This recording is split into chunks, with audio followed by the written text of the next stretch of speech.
The gospel is a great way to start your day. And what better way to learn about it than from us here, at Daily Gospel? Reading 1.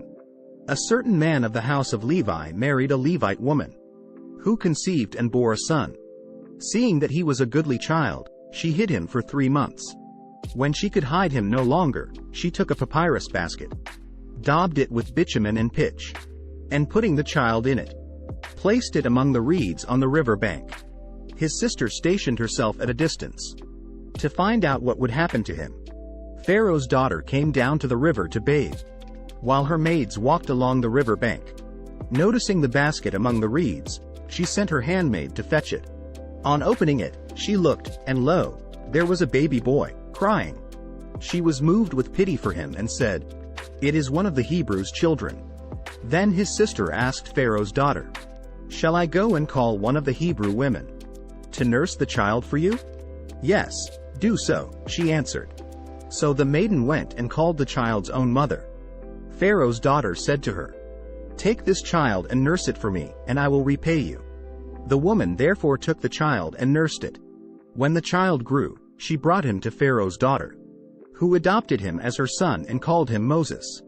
For she said, "I drew him out of the water." On one occasion, after Moses had grown up, when he visited his kinsmen and witnessed their forced labor, he saw an Egyptian striking a Hebrew, one of his own kinsmen. Looking about and seeing no one, he slew the Egyptian and hid him in the sand.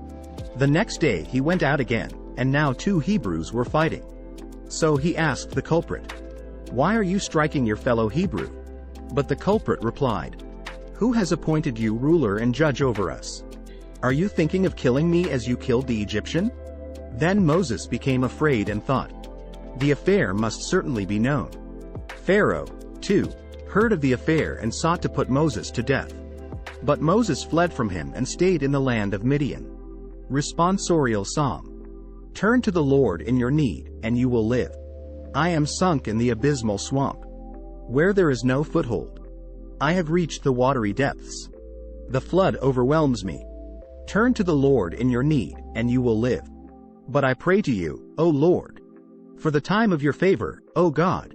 In your great kindness answer me, with your constant help. Turn to the Lord in your need, and you will live. But I am afflicted and in pain. Let your saving help, O God, protect me. I will praise the name of God in song, and I will glorify him with thanksgiving. Turn to the Lord in your need, and you will live. See, you lowly ones, and be glad. You who seek God, may your hearts revive.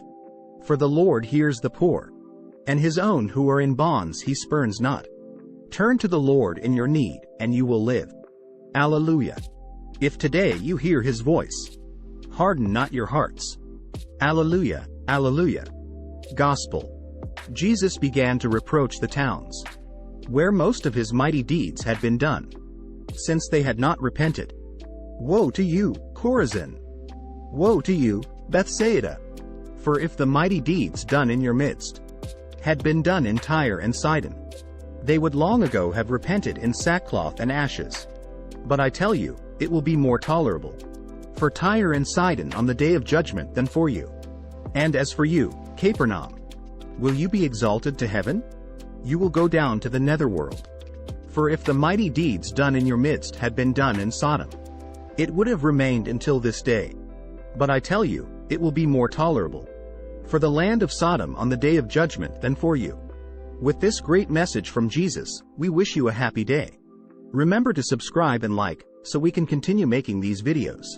Share this video with everyone you think would love to hear and see this message from Jesus. We look forward to seeing you tomorrow on the Daily Gospel channel. Follow me.